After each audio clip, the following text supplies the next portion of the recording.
Do you truly not know the tale, milady? How I came to be your departed husband's aide? I don't, but would gladly hear it. I had but 20 winters behind me when I enlisted. Yet I was granted the rank of lieutenant from the start, not by merit, but by birth. The respect of veteran officers, both my peers and seniors, that they could not grant. Nor did I deserve it. To earn that respect became my driving aim. And to seem wise beyond my years, I began spouting off about the king's decisions. This maneuver Reginald botched, that he failed to think through, and yet elsewhere he'd blundered like a schoolboy. Talk of that nature could only ever result in misfortune. It was not long before I was clanking about in shackles. Another officer had reported me. I was charged with lèse-majesté. The court-martial took but a quarter of an hour to deliver verdict and sentence. I was guilty of treason, and the noose awaited me. But Reginald first stayed the execution, then ordered that I repeat every word I'd uttered about his person or deeds. Soaked with sweat, my voice cracking, I did as he ordained. Reginald listened, raptly and silently, and when I'd finished, he declared I was right. He then appointed me his personal aide. A clever lad like you, I can always use at my side. It was then I swore two things. Firstly, never again to wag my tongue like a fool. Secondly, never to betray his trust. And you never did. Know what he told me moments before he passed? Trust none of them, Meave, save Reynard. The old sod was right about that, at least. Reynard Odo was the personal aide of King Reginald of Rivia, after whom's passing, in 1259, he became a member of Queen Meave of Illyria and Rivia's royal entourage and one of her most faithful advisors. He enlisted into the Rivian army at the age of 20. Because of his high birth, he started off at the rank of lieutenant. This caused other veteran officers, peers and seniors alike to have no respect for him.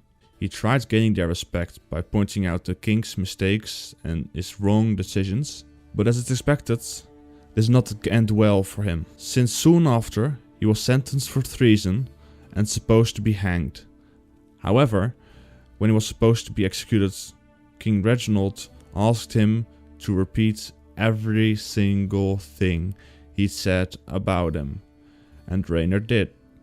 Once he finished, the king declared he was right and appointed him his personal aide. King Reginald himself wasn't very bright, but he was good at recognizing other people that were intelligent and trying to keep them close to him so he could get advice and help from them.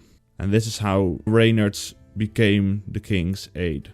During the Second Northern War, when Nilfgaard invaded the north again, he was by Meave's side the entire war.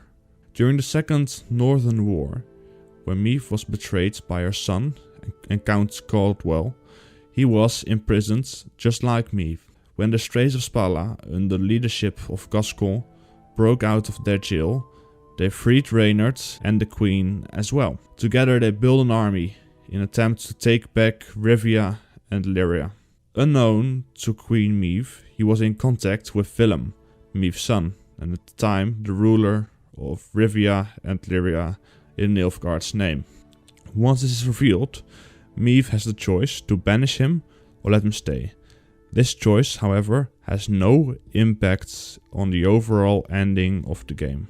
In Angron, Meave was about to be assassinated when Reynard and Gascon saved her by killing the assailant. At the end of Angron, you'll have the Battle of the Bridge, a famous scene from the Baptism of Fire.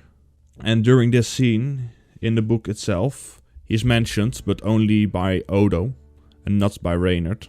But since he's mentioned, he has to be at Meave's side when the battle occurred. So his banishment couldn't last that long, since he was supposed to be back in her army at some point. In the books, and I believe as well as in the game, during Geralt's knighting, when Geralt became Geralt of Rivia officially, Meave was the one who knighted him, but Reynard Odo was the one who spoke the words, since Meave had lost her tooth. In the books, Odo is referred to as a purple knight.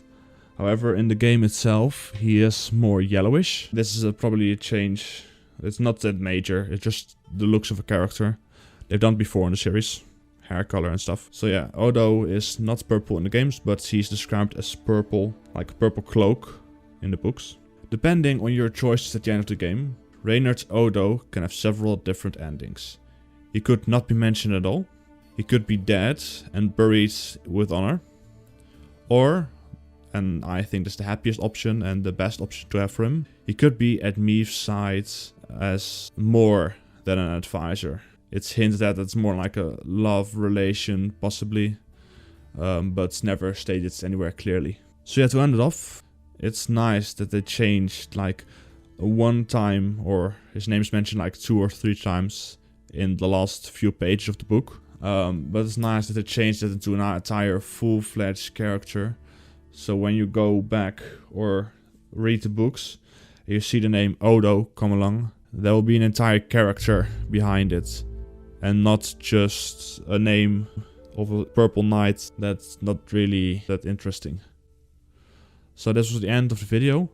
If you got any suggestions for other characters you would like some video on, be sure to leave it in the comments. Alright, bye.